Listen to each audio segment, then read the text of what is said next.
আসসালামু আলাইকুম।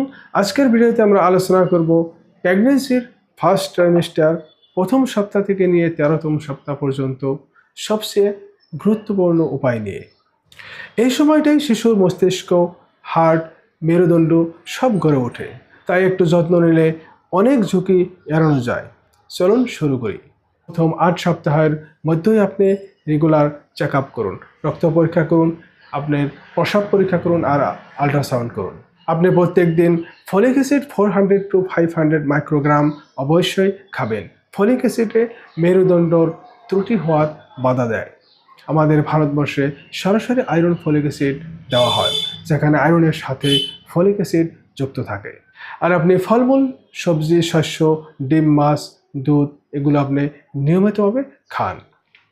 আর ছোট ছোট খাবার খান যাতে আপনার বমি না হয়। ফাস্ট ফুড, ঝাল মশলা এড়িয়ে চলুন। চা কফি কমান, ধূমপান, অ্যালকোহল এড়িয়ে চলুন। গরম পানিতে গোসল করা, হট টাব বাথ এড়িয়ে চলুন। আর আপনার দাঁতের যত্ন নিন আর পরিবারের সাহায্য নিন। আর আপনার যদি ক্লান্তিকর লাগে, কোষ্ঠকাঠিন্য বা কনস্টিপেশনের সমস্যা থাকে, তাহলে আপনি ফাইবারযুক্ত খাবার খান।